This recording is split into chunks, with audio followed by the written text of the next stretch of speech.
Welcome to the Behavioral Health Matters podcast with Magellan Behavioral Health of Pennsylvania. This is the show that aims to promote positive mental health, increase our understanding of behavioral health topics and services, and reduce stigma. I'm your host, John Lees, and I'm the member and family advocate at Magellan of Pennsylvania, here in the Lehigh Valley. On this episode, we're excited to introduce the audience to our special guest, Dr. Carney, President of Behavioral Health and Chief Medical Officer for Magellan Health. During our conversation, we learn more about Dr. Carney's background, along with her role at Magellan, and we take a closer look at the behavioral health landscape. And be sure to stay tuned at the end of this episode to learn how you can provide us with your feedback about the podcast and make suggestions for future episodes. And now here's my conversation with Dr. Carney. Hello there, Dr. Carney, and welcome. Thank you so much for joining us on this episode of the Behavioral Health Matters podcast. Good morning. It's great to be here. Thanks so much. Well, you're very welcome. We really appreciate you taking some time to sit down with us for this episode. So we'll go ahead and get started.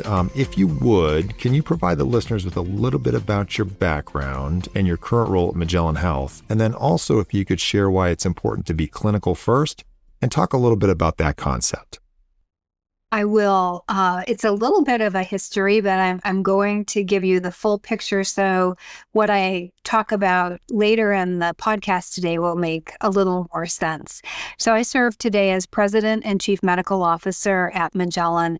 I am board certified in psychiatry and in internal medicine and have been doing integrated care in one form or another the whole of my career. I also have a specialty board certification in consultation liaison psychiatry, and I'll touch on that later as well. I still engage in practice with an FQHC, actually had rounds with the FQHC this morning. I think it's really important to do that because it informs me what is happening to our providers and to our members out there in the real world. And it's something that I hold very dear to my career. I have a background in academic medicine, research, and teaching. I have worked in inpatient psychiatry, inpatient internal medicine, outpatient settings for both, and integrated care settings for both. I was the Chief Medical Officer for Indiana's Medicaid program, and my roots in Medicaid go very deep in learning and understanding that population. I believe in population health really strongly and believe that health plans and organizations like Magellan can really bring a great deal of good to the communities that they serve through using population health methods. We as a health plan sit on top of a lot of information that tells us what's happening at the broader level in a community. And I think using those types of data, that type of information, can make a health plan be instrumental in changing the course of health for a community. And so I am really, truly excited to have this role at Magellan. We have embarked on a clinical first thinking or a clinical first mindset at Magellan in order to ensure that we lead with the right thing for our members and our providers, from using an evidence-based clinical perspective, from a patient safety perspective, and from the perspective that, as I just mentioned, monitors populations. But in monitoring populations, what is important at Magellan, as we distill that down to the member level, we look at individuals and take the context of where they live, their surroundings, and the strengths that they have, as well as some of the impediments that they may have in determining the right level of care that they need.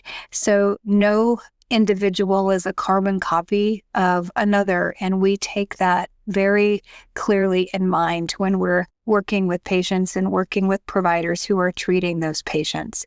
So clinical first really means that no matter where the care is delivered, that the care needs to be founded in the evidence base, in safety, and in outcomes, and that care needs to be accepted and understood by the member receiving that care, so they are part of the care plan and they have buy-in into what will happen in their clinical journey. I think that's really, really important.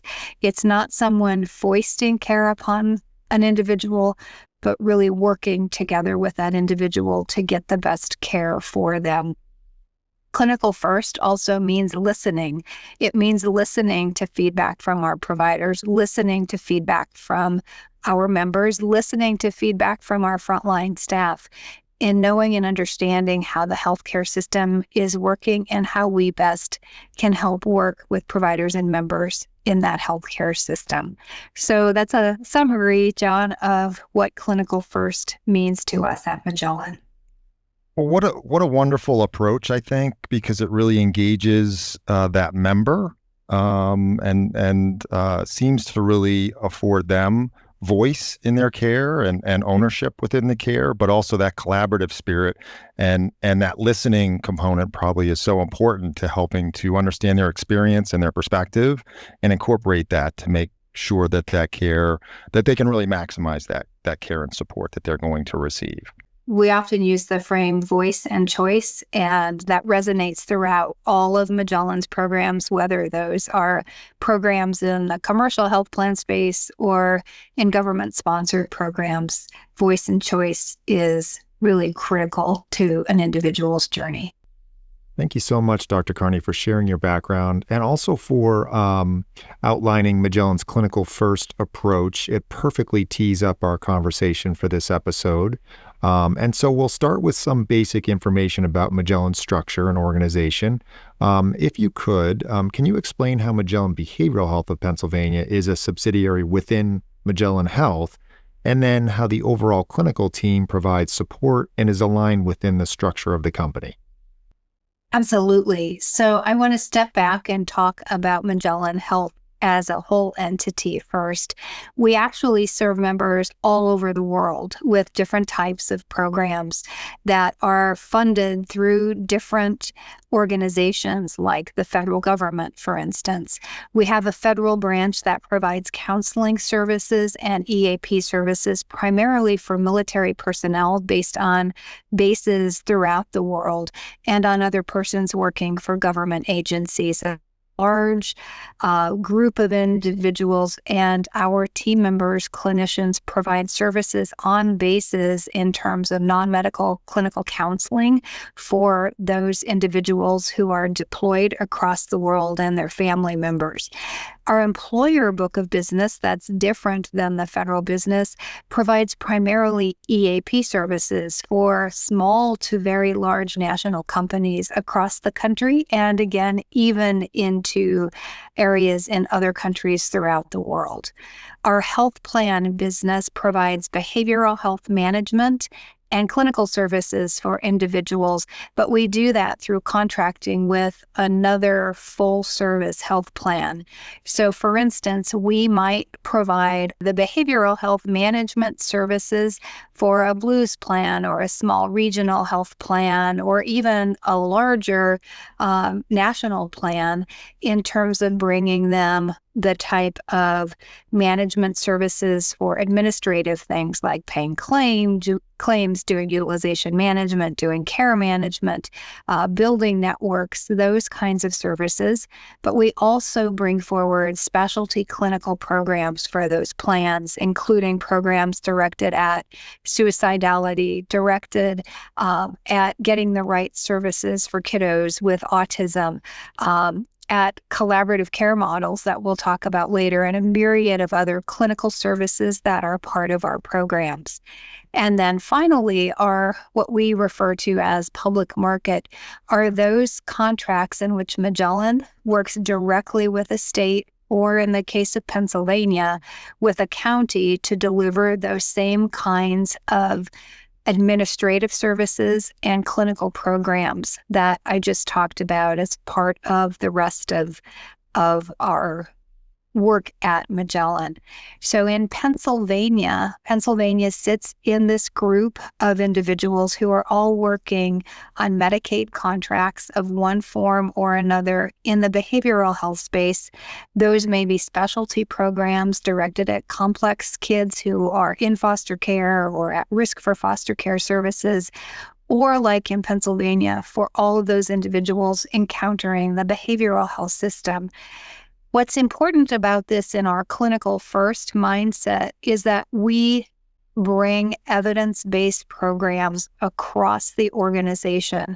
So an individual, say, who has a early diagnosis of schizophrenia will be treated the same whether they are encountered in Pennsylvania or California, because we believe that evidence-based approach is the right way to move forward in getting the best care to our members.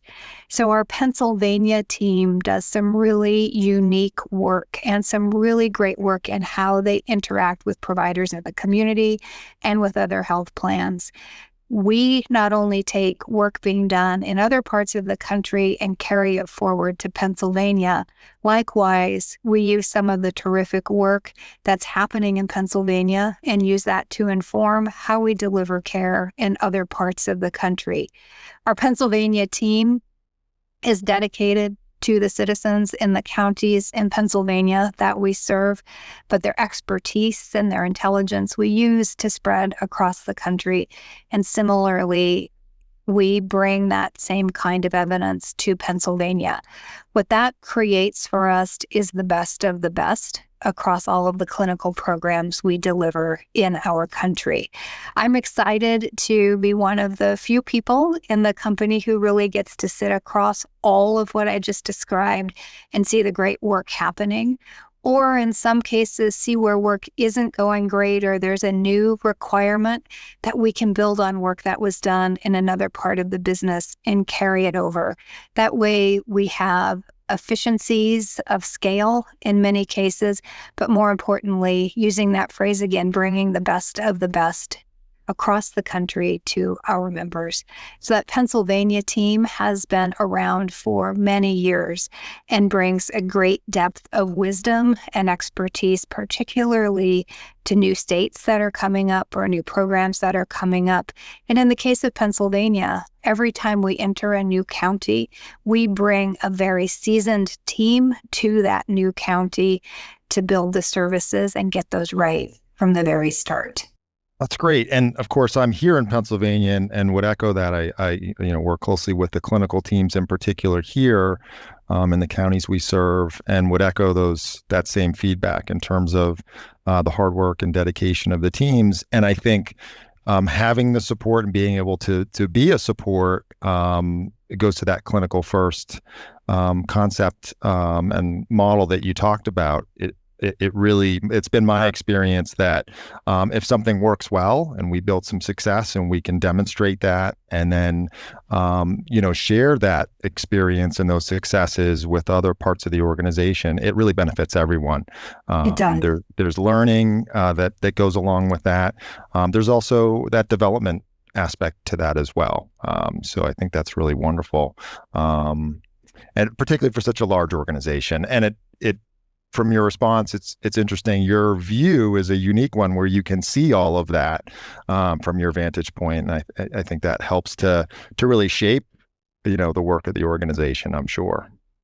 It's been really, I have to say, a joy of my job and in getting to do that. When I first started my work at Magellan, everything sat in a silo. And it would be as if the folks in Pennsylvania never spoke to the folks in California or in Arizona or wherever the health plan might be. And today we have a clinical community. And to me, that's one of the best aspects of being here, is really being part of this broader community. And now, a brief word from Magellan. If you are a loved one or a Magellan of Pennsylvania member and have any questions about services, please visit www.magellanofpa.com for more information. And now, back to the show. So we'll shift gears a little bit now and we'll talk talk about some clinical areas of focus specifically. So if you could you briefly describe what collaborative care is and why it's important in behavioral health care, and then also what evidence-based research is important to share with our audience? Absolutely. So I'll step back on collaborative care and say that it is one of many types of integrated care models, but it is the integrated care model that has the most evidence in improving quality and reducing overall healthcare costs. It is a terrific model, and I'll explain it in depth for the reasons of getting care to individuals, really taking on the issue of access to care by providing care to individuals in settings where they're already getting medical care instead of having to then navigate a separate system of behavioral care. And it can be done very efficiently. It also deploys population health, which is an important part of how this model rolls out. So let's start at the top. It is a type of clinical model that integrates mental health and substance use services inside the primary care setting or another medical setting, but most typically it's inside the primary care setting. And it involves the team of primary care providers, care managers, and psychiatric consultants to improve patient outcomes and get the right care to those patients from the very beginning of their journey into treatment. Here's how it works in a little bit more detail.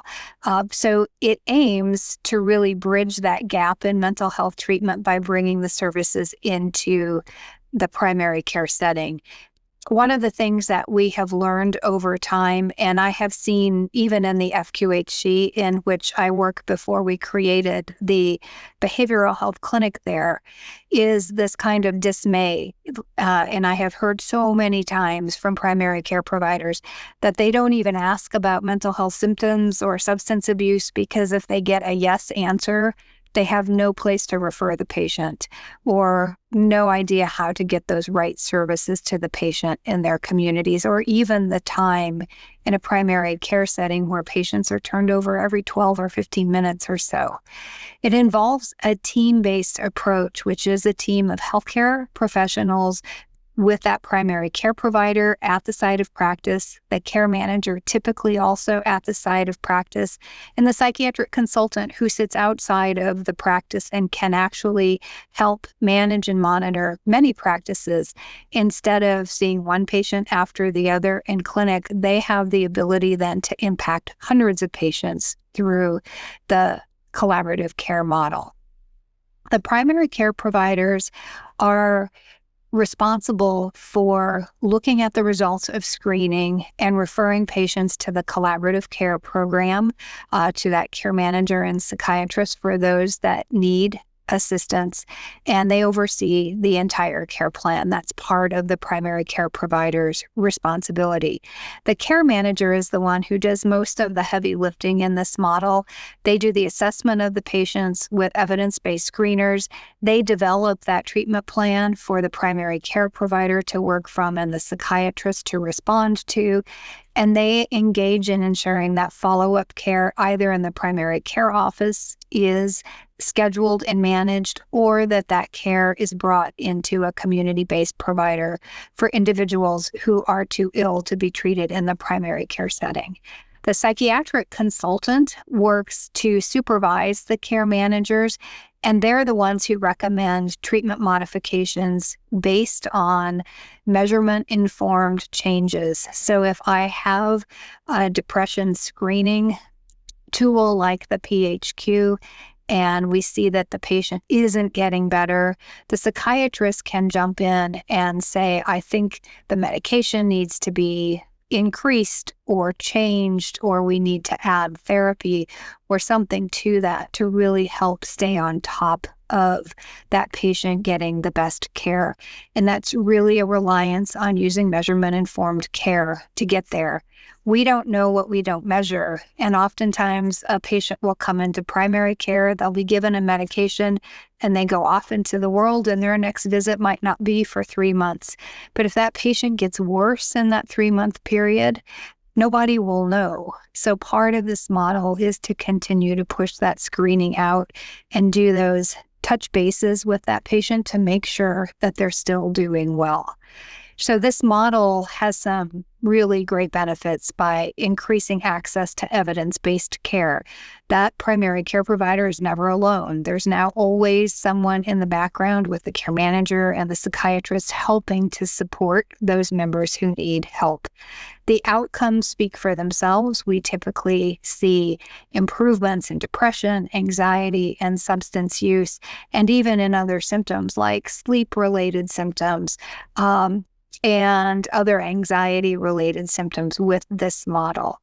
And it's a very cost-effective model. So instead of that member going to their primary care provider and, say, potentially paying a copay, and then going to a psychotherapist, and then also seeing a psychiatrist, that care can be consolidated in one setting, making it much less expensive and much easier for individuals to navigate what they need, because that care manager is helping them do that work. The model is able to be implemented in a variety of settings. So you can see it implemented in primary care. You might see it implemented in an oncology setting, for instance, wherever there's the need to really provide that expert psychiatric input.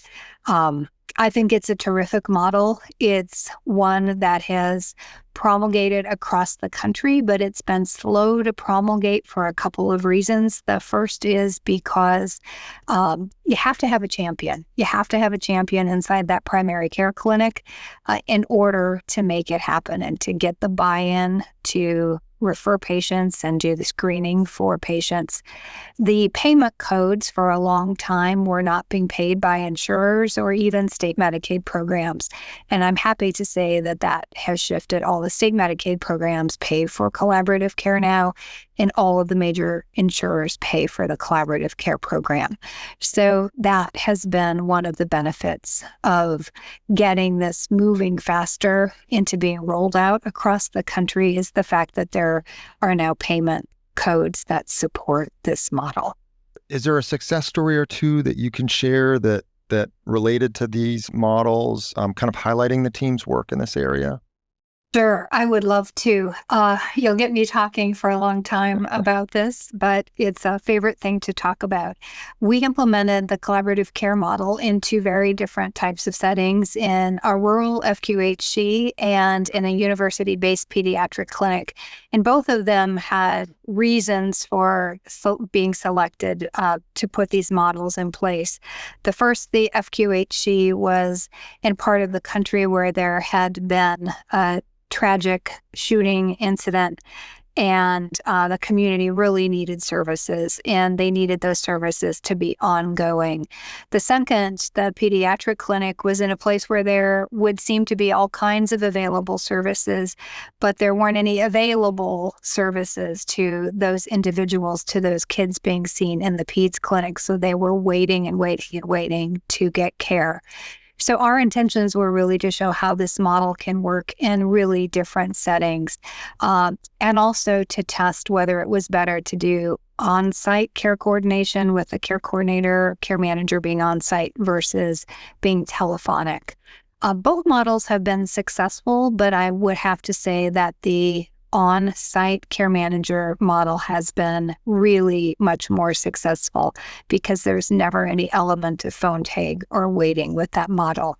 I'm going to talk about that pediatric model a little bit in depth because of the great success for that and why it works so well.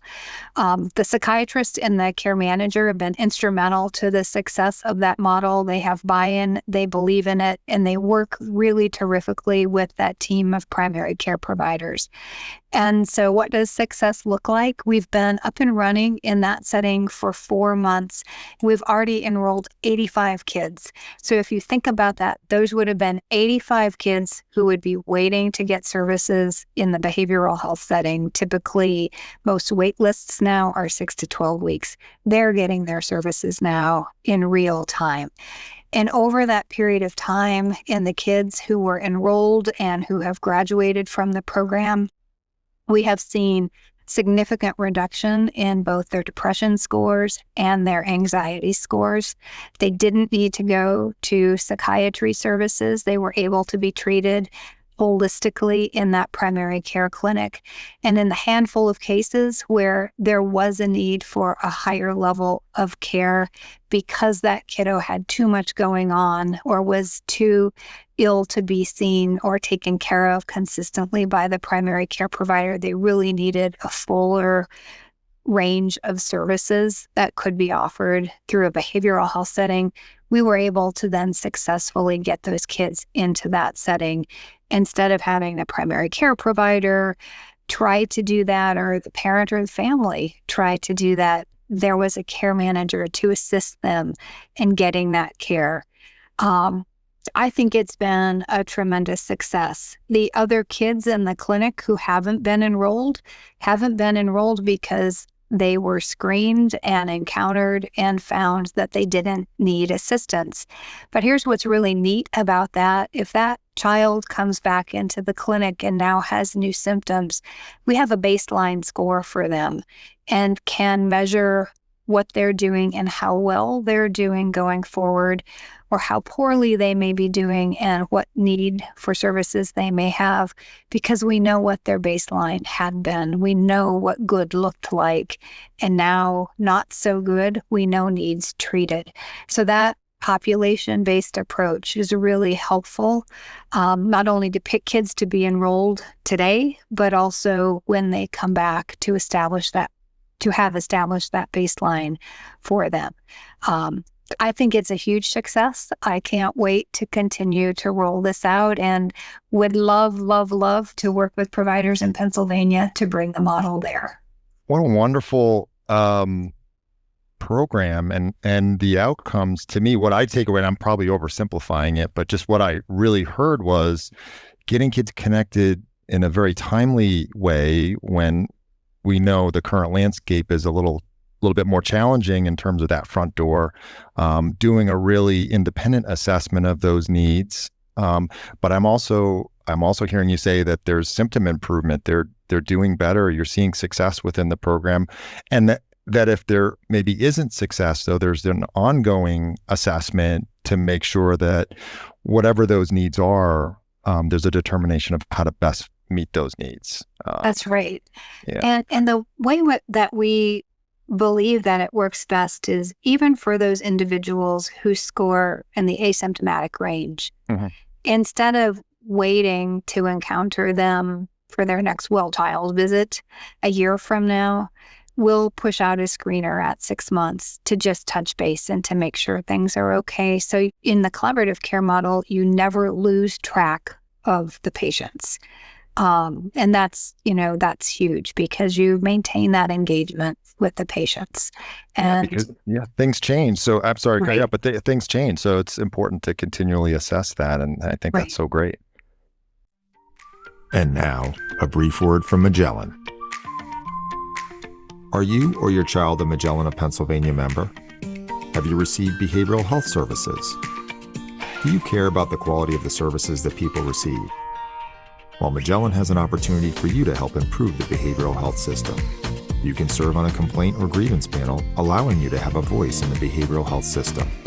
If you are interested in learning more about this opportunity, contact John Botker at 1-877-769-9784. Again, that's 1-877-769-9784. And now, back to the show.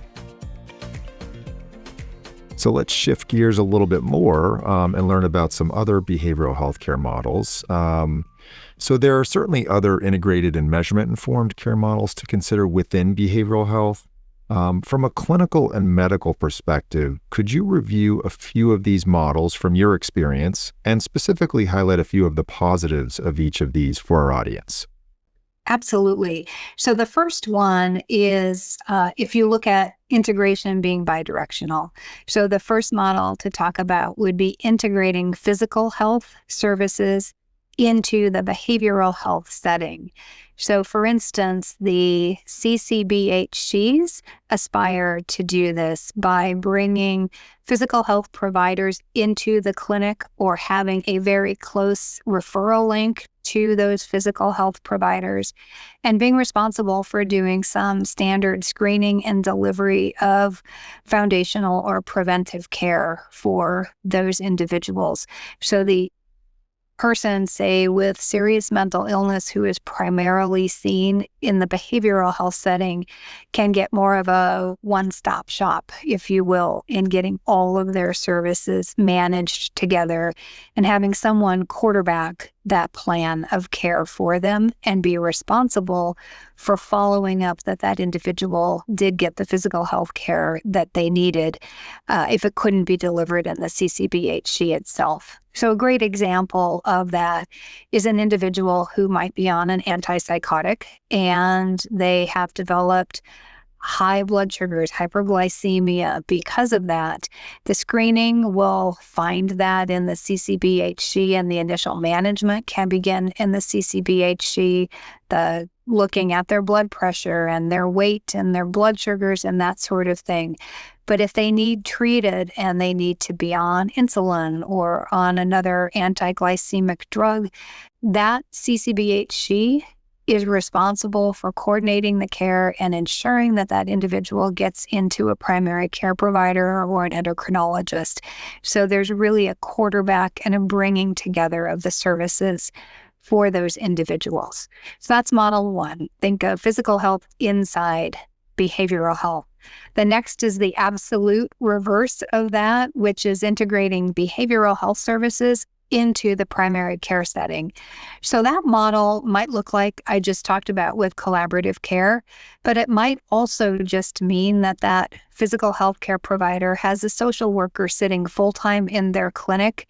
If it's an LCSW or licensed clinical professional, they may see the patients and do counseling in the primary care setting, or they may just arrange the kind of work that needs to get done, the referrals that need to be made into the BH setting. But they're the key player in ensuring that the behavioral health, mental health, substance use needs are being identified and at least referred into treatment, if not counseling done in that primary care setting itself. So that reverse is psych services inside the physical health setting. And then the third major model is one called consultation liaison. And I mentioned at the beginning that I'm board certified in consultation liaison. It is some of the best work I think I've ever done in my career because it allowed me as a provider to really speak in a language to healthcare professionals who needed help in real time and needed someone to be able to take over that case or help co-manage that case with them. So consultation liaison psychiatry is typically done in the inpatient medical setting, and it uses specially trained psychiatrists and nurse practitioners to go into the medical ward or the surgical ward and encounter the patient at the bedside, do the assessment, create the care plan, and follow that patient while they're in inpatient treatment and help coordinate the care as that person is discharged from the hospital. So that care that is needed might be everything from assisting if someone is withdrawing from alcohol while they're in that medical bed, if someone has delirium or conditions, mental health conditions that make it challenging to deliver the medical care. So you really work as a team with that medical care provider and speak the language to them that they can understand about why this person needs behavioral health or substance use treatment in real time while they're in the hospital. The model also, primarily in the outpatient setting, integrates psychiatrists into areas where there is a high known rate of mental health issues and symptoms and substance use disorders, particularly in areas like transplant psychiatry and HIV/AIDS clinics and oncology clinics and other similar settings. And so that expertise is brought into those settings. The psychiatrist or nurse practitioner in that setting really needs to know and understand the medications being used to treat, say, HIV/AIDS, and any of the drug interactions they might have with psychiatric medications. They also need to know the social supports that need to be wrapped around an individual, so they not only have their mental health issues treated, they also are treating their behavioral health conditions, or their medical conditions, rather. So let me give you an example of why that's so important. If we have someone with HIV/AIDS, we know that the outcomes are so much better if they are taking their medication to treat that condition. But if that individual has severe depression and they're not motivated to do anything, in the consultation liaison model, that psychiatrist, nurse practitioner might bring in a therapist to work with that individual, but the care plan that's created will be foundational to include taking the medications for the medical condition as well as that behavioral health condition. It's really a whole model view of care. And then the last model I'll talk about are inpatient units that are specifically designed to take care of someone who has both active mental health, substance use, and a medical condition. So I want you to think about this case as a person who may have schizophrenia, but is actively withdrawing from alcohol, and they have a psychosis, they have medical withdrawal with vital signs that may be, needing medical management and that type of care. So they're too complex to be on a general med-surg kind of bed because of the schizophrenia and the changes caused by the substance use withdrawal. So those very, very complex individuals may be treated in what's commonly called a med-psych unit. But they're an inpatient unit, typically with a locked door for individuals who would have otherwise been on a psychiatric service. But these individuals also have a condition requiring an acute medical bed. The kind of individuals I've cared for in that setting would be individuals with severe delirium who are pulling out their IV lines and are confused and wondering or at high fall risk. That delirium is brought on by the underlying medical condition that needs treated, but you see that behavioral manifestation. So a med-psych unit is a very safe place for that individual. Another one might be an individual with suicidal ideation and behavior that requires medical attention. They may have overdosed and are still actively suicidal, and while you're treating the consequences of the overdose, someone is there also monitoring the suicidality in a safe place for that individual.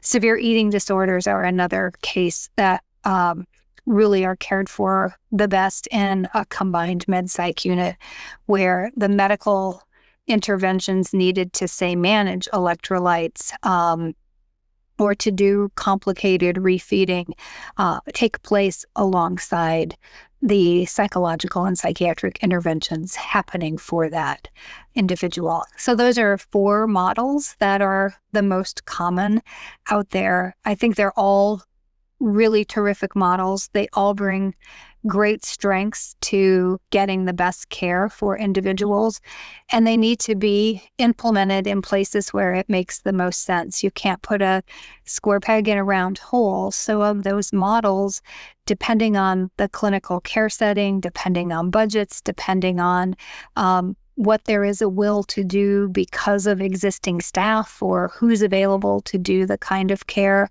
those models can all fit someplace in that broader healthcare system, and they all bring really good value. Very interesting. And you touched on this at a couple of points while you were describing the models, but how do you see the role of primary care providers evolving in these integrated behavioral health models? And what supports do they need to effectively manage behavioral health concerns within their practices?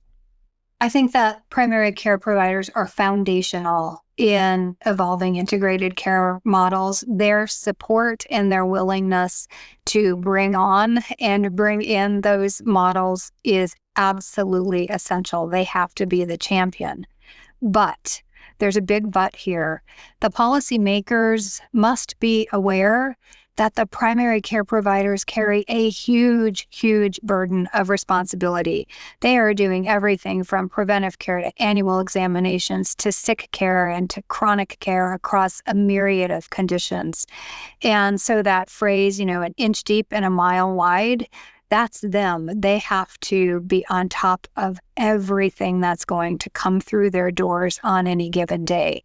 So it's unrealistic to just say, here's the model, go make it work. I think it's critical that primary care providers are the quarterback in this case, but they have the full support of the mental health system or mental health providers behind them in getting these models set up. The system today, the way that it's set up, just supports a culture of don't ask, don't tell, because I won't know what to do with it, so I'm not going to ask, because there's no available care or very little referral options in the community. And it also supports that idea of I'm just going to throw it over the fence and hope someone picks it up and takes care of it. That is not blaming primary care providers in any way. That is understanding the world in which they currently live. And so these models can be a game changer for that and for primary care providers. But wearing my Magellan hat, wearing my provider hat, I would never, ever expect to just say, oh, this is the responsibility of that family doctor. She or he should just take it on. It has to be something that is integrated with the right people and the right payment models to support that care being delivered. So it really sounds like collaboration is crucial, as well as understanding the current landscape for providers in terms of helping to foster collaborative efforts. And I'm glad to hear Magellan's taking a leadership role in helping to drive these efforts and move things in a positive direction. And now, a brief word about 988. If you're struggling with your mental health, feeling suicidal, or know someone who is, remember there's a place to turn for support. 988 is the Suicide and Crisis Lifeline. It's a free, confidential service available 24/7 across the United States. When you call or text 988, you'll connect with trained crisis counselors who are ready to listen, provide support, and connect you with resources. Call or text 988. Help is available. And now, back to the show. So if we could shift gears and talk a little strategic planning now for the organization. So looking ahead, what are some of Magellan's strategic goals? And we could think kind of near term and longer term. And then interested to know how you plan to achieve those goals. And then also, if you can, talk a little bit about how they align with trends you are seeing across Pennsylvania over the past few years. Sure. I'll talk about two that we're already using in Pennsylvania, as Pennsylvania being one of our leading sites for taking on innovative models and testing those and showing us that we can make a lot of change. And these are areas that will translate or have already translated to other parts of the country. From a strategic perspective, at a much broader level, we believe we need to address the conditions in the country that are causing the most morbidity or mortality for individuals, and those that really improve that access to care and getting the right care, the highest quality care for individuals. So we can talk about suicide screening and integration programs that Magellan has done. We can talk about, the kinds of programs where we have assisted children in the foster care system. Those are models that we have up and running already across the country. So I want to talk about two smaller scale models that have huge impact for the members in Pennsylvania and across the country. And from a strategic point of view, they're rolling out plan by plan by plan in Magellan.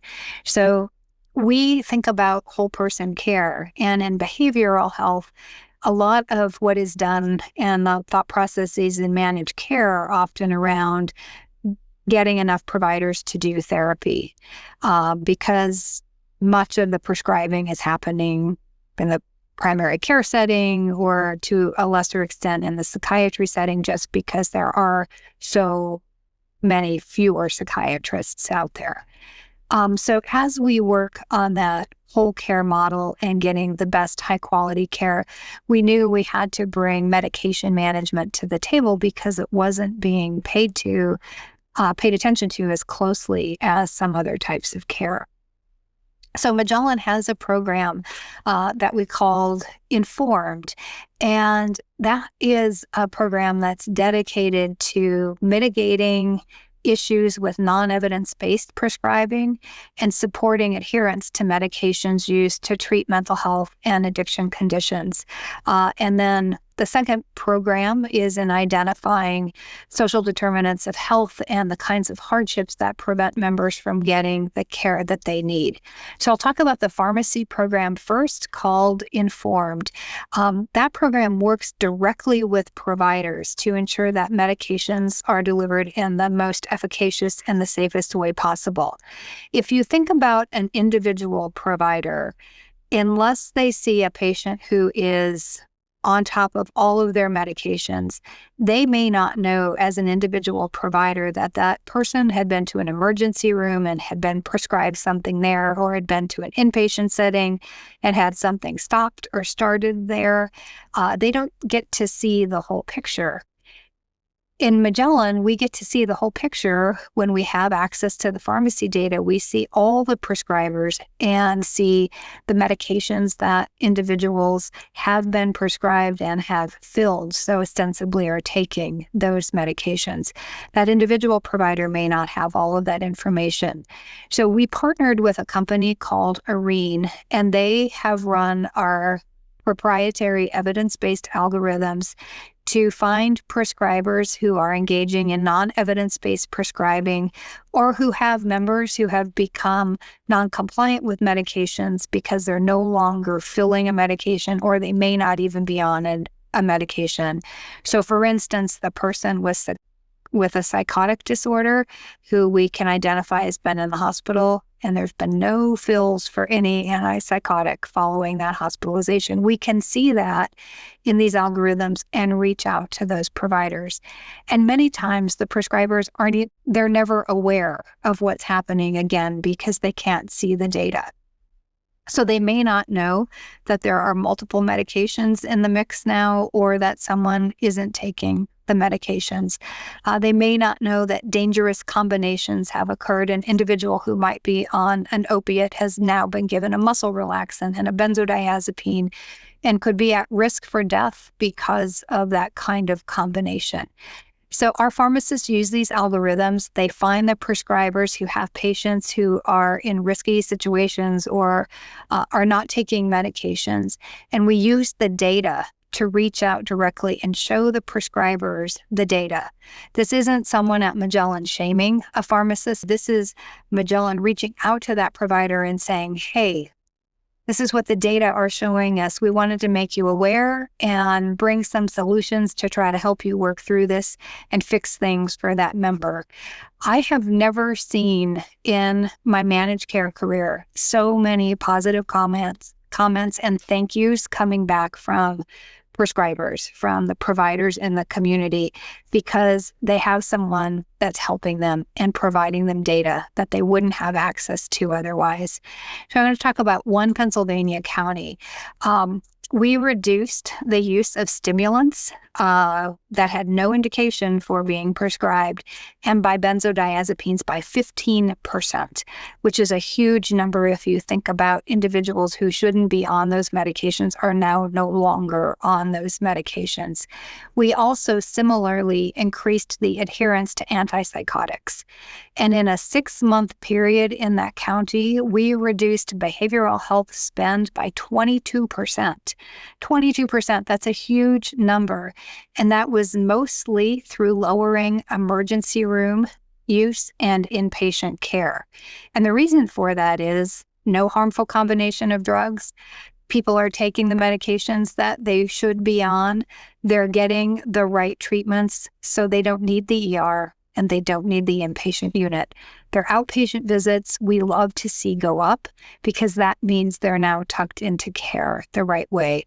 That's a huge win for the member the prescribers, and ultimately the community, to know that individuals are being treated the right way and in a way that supports and doesn't shame prescribers. I think that's a huge part of this program, is that willingness to show data and to collaborate. When I talk about clinical first and care as a whole person type of care, you have to always remember as a provider that that person lives in a set of circumstances that can sometimes put hurdles in front of them getting the needed kind of care.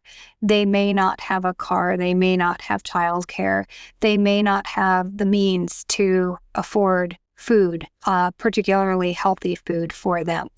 And so we also have a program running in Pennsylvania that head-on addresses social determinants of health in conjunction with a company that we work with called Duos. This program has been instrumental in finding and reducing social determinants of health. It started back in 2021 in one of our Pennsylvania counties. It's now rolled out to the others, and we've enrolled over 2,500 individuals, primarily over the age of 65. I think the average age is 67 point something.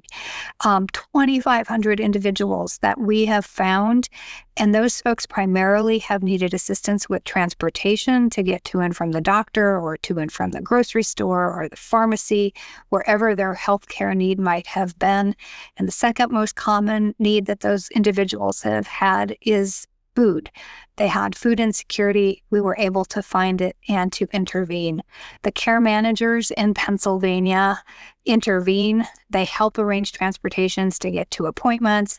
They get medications delivered to those individuals. They sign families up for food assistance. They do a myriad of other activities to help address those social determinants of health and get folks the right supports that they need to ultimately then live their healthiest life possible. I can't tell you how proud I am of these teams doing the pharmacy work and the social determinants work.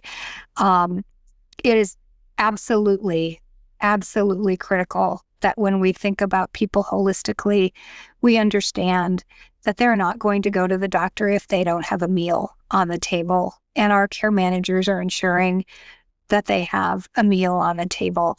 I can't think of anything better that we can do, frankly, in our industry than supporting individuals as a whole. So I am just, I'll say it again, incredibly proud of these programs and the teams that are delivering them.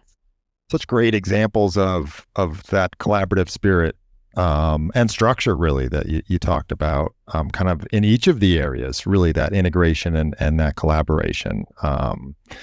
So as we begin to wrap up, one of the primary missions of our podcast is to try to help reduce stigma. So by virtue of having these conversations, our hope is that others will feel comfortable to have conversations. Information is being shared, with our audience and ideally beyond. And so we're trying to do our part through the podcast to do that. And we ask each of our guests, and I'm very interested to hear your take on this, about your perspective on stigma as it relates to mental health and substance use. And then, of course, you've been in the field for some time. So I'm also interested to see and hear if you feel as though we've been able to make gains in the reduction of stigma, again, as it relates to mental health and substance use. I think that's a great question. And I'll start with the have we made gains? And the answer is an absolute yes, we have made gains. If there is one thing that the pandemic did that helped society, it was helping to reduce the stigma and really uncover what the needs for substance use treatment and mental health treatment are in our country and the broader world.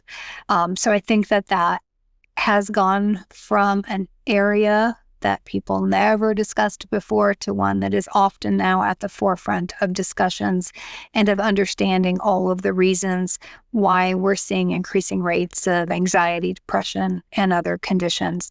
I do think we've made a change across the board. I do still think that there is a generational divide that we should talk about, because individuals typically who are older than 65 and men older than age 70 were still seeing a high level of suicide for. And if I look across the data, not as many of those individuals coming in or getting treatment. And so in that older generation, where it wasn't good to talk about mental health, I think there is still stigma that is in existence. And maybe it's easier if we talk about it in terms of loneliness. Maybe it's easier if we talk about it in terms of medical symptoms or whatever the language might be best accepted by that generation. But it's an area that we still need to continue to keep in the forefront of our minds to address. As these younger generations age, I think across the country, ultimately, most of the stigma issues that we had dealt with in the past will really dissipate. It'll never go away completely. There will always be the bully in the room, but that bully is going to be really reduced in number and in their voice, because I think what we have seen is a lot of really good change. I do think, in addition to being concerned about generations where stigma may still be alive and well, we also really need to help individuals differentiate mental illness from a bad day.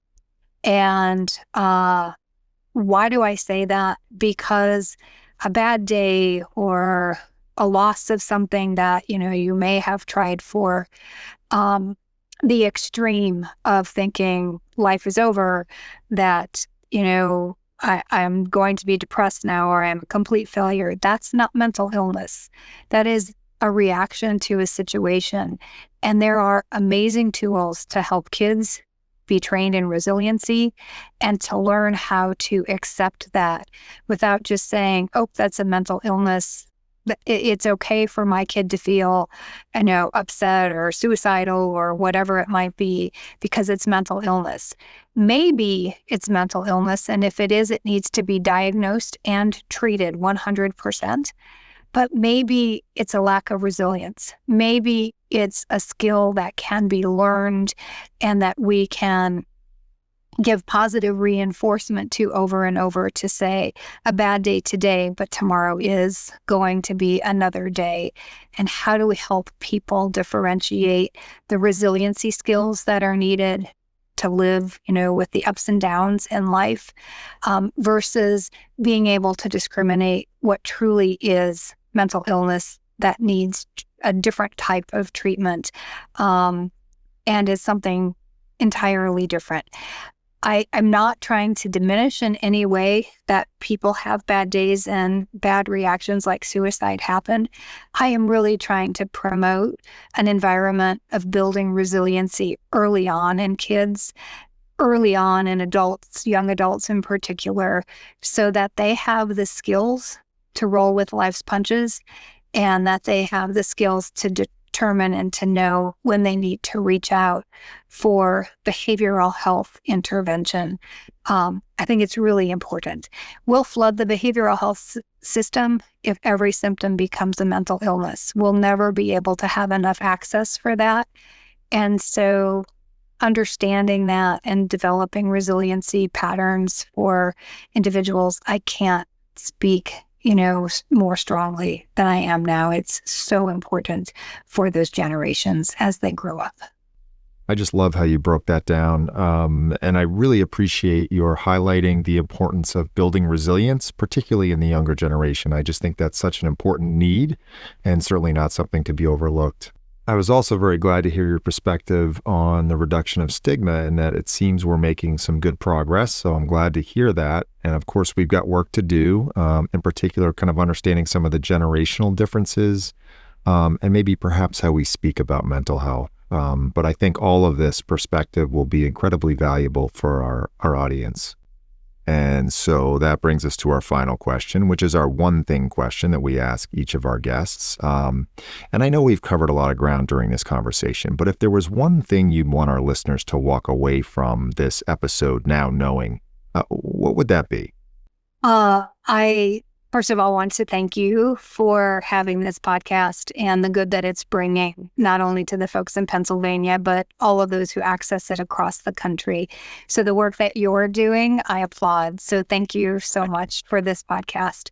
The message from today is that there is a terrific team in Pennsylvania, and that team is part of a larger company whose mission it is to embrace the challenges and successes of delivering evidence-based care, getting our providers to move in that direction, and to promote integrated models of care because they work. They will help us address the access issue, and they will ultimately improve the quality of care that's given. So integrated care all the way. Thank you so much, John. Thank you so much for taking the time to sit down with us and have this conversation. We really appreciate it, and we wish you all the best going forward. Thank you. Stick around. We'll be right back to wrap things up. So what did we learn on this episode? Well, we learned that Magellan of Pennsylvania operates within a larger organization strongly committed to evidence-based care. This commitment drives their collaboration with providers to advance this approach and foster integrated care models, ultimately improving access and quality.